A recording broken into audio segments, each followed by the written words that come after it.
Hello everyone, it's Heather from Heather Travels, and I thank you for joining me for today's video. In today's video, I'm going to talk about the reasons that my last two vacations did not make my favorite trips list.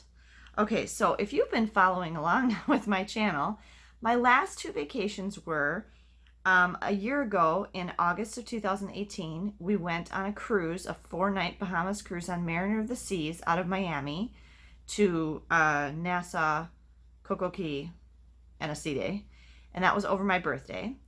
And then in March of 2019, we took a trip to Walt Disney World. We stayed at Pop Century Resort. We were there, it was like 8 nights total. And here are the reasons, and neither of these, I would put these in my favorite trips list. If you want to see my favorite trips, I will link the playlist right here so you can go back and see what they were. Okay, first let's talk about the Royal Caribbean cruise. There's some things I really liked about that cruise. One of the things I really liked, I liked the dining experience in the main dining room. I really liked our stateroom and our balcony. We had an aft-facing balcony. It was a big, huge balcony, and we really enjoyed that. Ben especially, my son, loved having the balcony. The views, the weather and the views of the ocean and the sunsets every night were just gorgeous. It was neat to get to be on Mariner of the Seas right after its refurbishment. We were on one of the first sailings after Mariner of the Seas was refurbished. So that was kind of cool to get to be one of the first people to see all of the new features and everything they had added, and the ship was in great shape, obviously. And also, it was really cool to be on a cruise over my birthday. I wrote in my birthday journal, we have a family birthday journal where we write about our birthdays every year. And I wrote that that was my best birthday ever because I got to be on a cruise for my birthday. And, is there anything else? Oh, I really enjoyed the behind the scenes tour that we got to take on that ship. Okay, so those are the things I really liked about that cruise. And I should say, I always love taking vacations and traveling with my kids. That's I'm never going to be not happy about getting to do that. So don't get me wrong. Just because I say these were not my favorites doesn't mean I didn't have a great time. Okay, but here's 3 things that we didn't like and that would have bumped that trip off my favorite trips list or kept it from being put on there. One,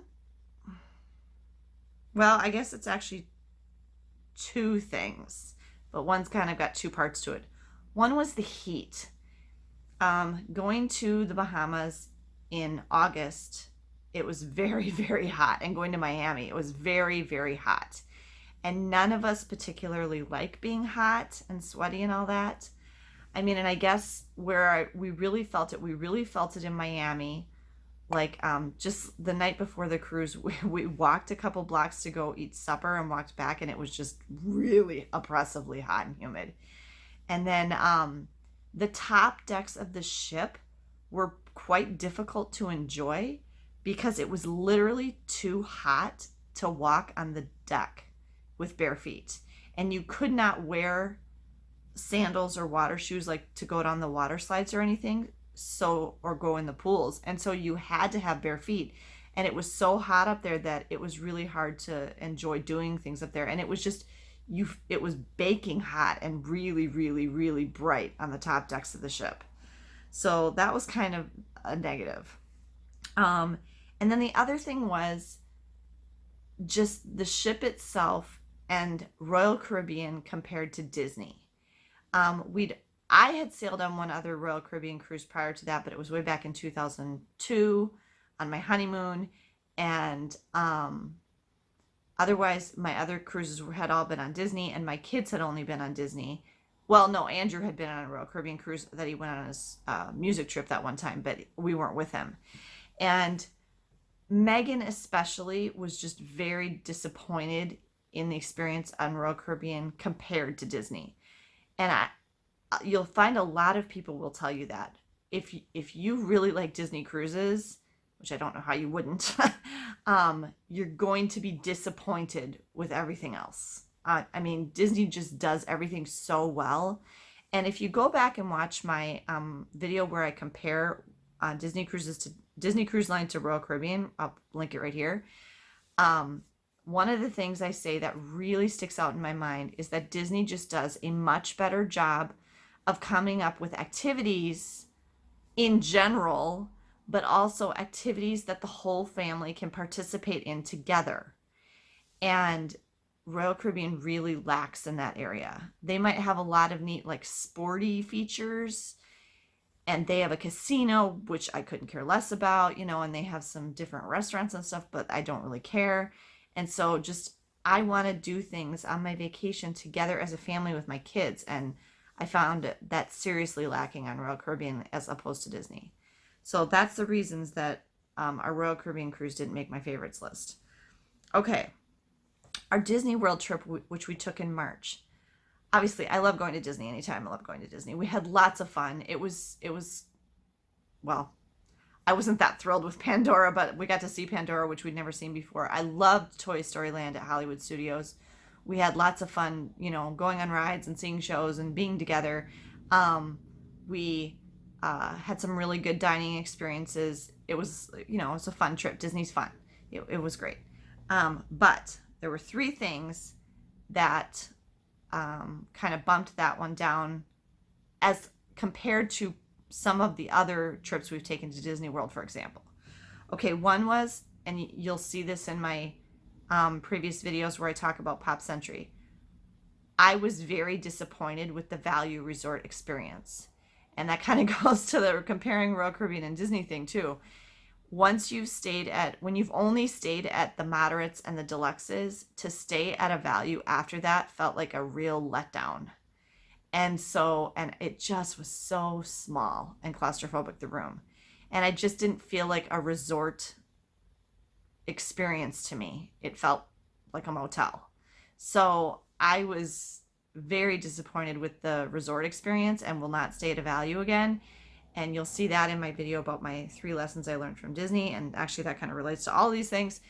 And I guess just because that's kind of a big aspect of your vacation as a whole is where you're staying, and so that kind of bummed me out to not be enjoying that aspect of it.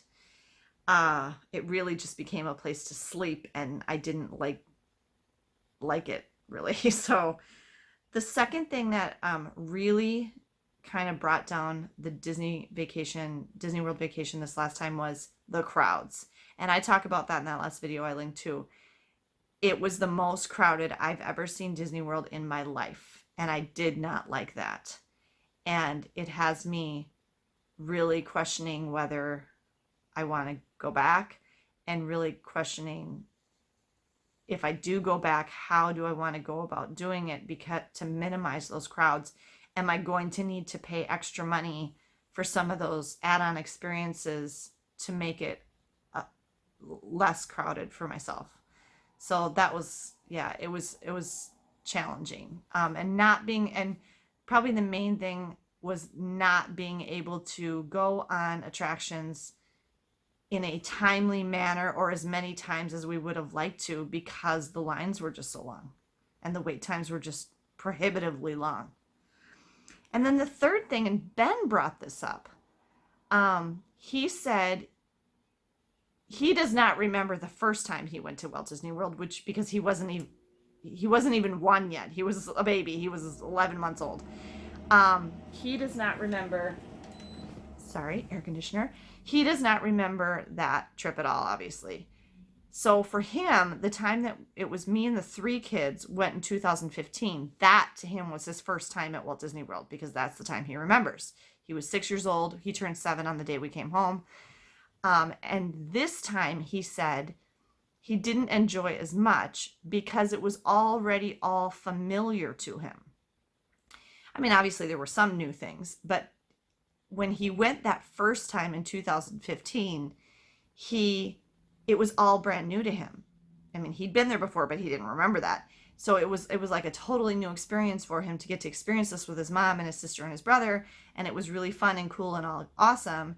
He still had a fantastic time on this trip, but he said that familiarity kind of decreased the excitement level, if you will.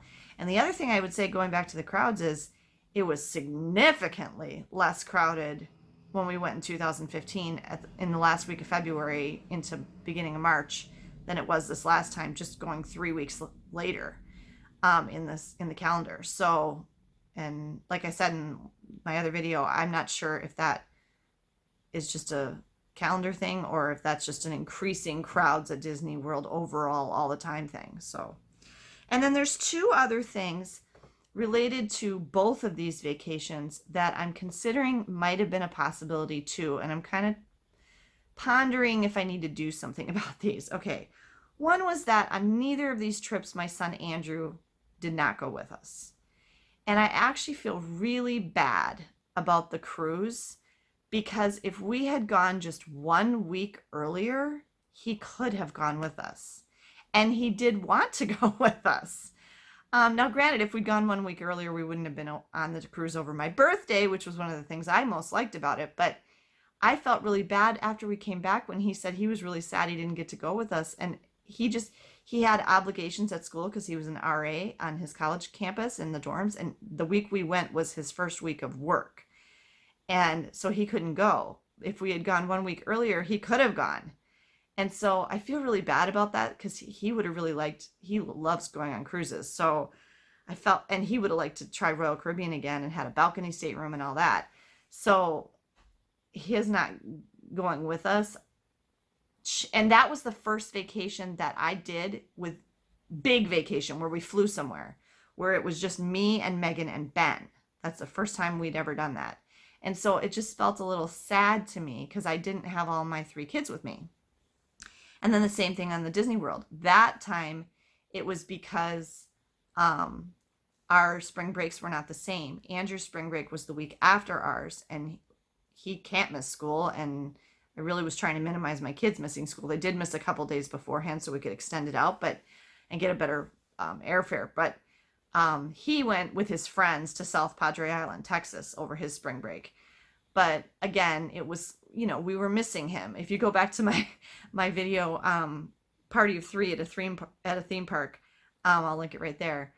It makes a difference when there's only 3 of you instead of the 4 of you. And so that was one thing. And I'm a little bit bummed now. I almost wish not that I don't wish that we hadn't gone to Disney. I mean, I'm glad we went to Disney World, but I wish I had the money now that we could go somewhere this summer, like now, all 4 of us, because I always wanted to do like a celebratory trip when my kids graduate from like high school or college.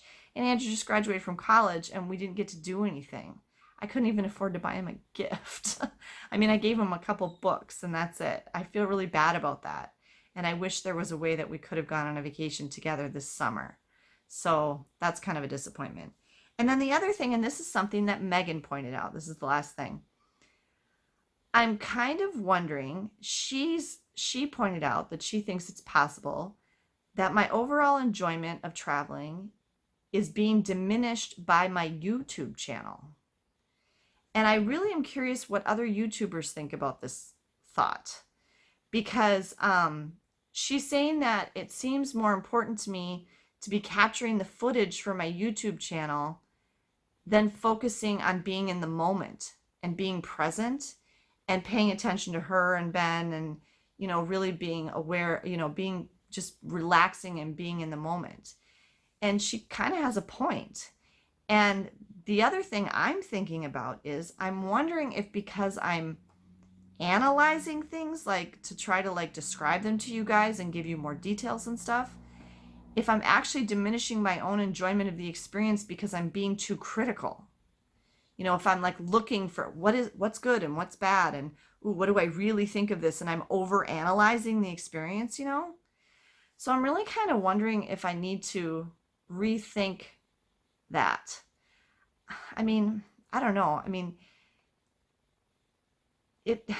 when like looking at my Disney World videos from all the videos, the vlogs, the actual vlogs of the days are the longest videos, but those ones are the ones that do the best, that get the most views. Whereas the dining reviews and stuff like that don't get as many views. So people seem to like vlogs, but is that, you know what I mean? I don't know what to do about that. I think of one example, Ashley from Disney Cruisers. She doesn't do vlogs. She just does videos like this. She sits and talks to you about a topic. She puts in pictures from her Disney cruises, maybe like little snippets of video, but she doesn't do vlogs and she doesn't do video, and her channel does just great.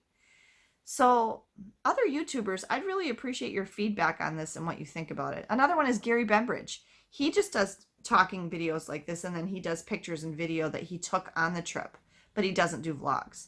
So I'm wondering if I should do more like that, but I don't know. I'm still going to have, if I want to do the type of videos I'm doing where I help you out and give you tips and suggestions and what it was really like, and so you can help make your own decisions, I kind of have to analyze things. So I don't know. I don't know what the solution is there, but that's just a thought about that. So those are the two reasons, or the many the reasons that my last 2 vacations did not make my favorite trips list. And I'm curious to get your thoughts. Put them in the comments below if you agree or disagree or think that these make sense.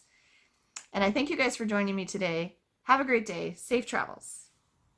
We can make a wildfire getaway.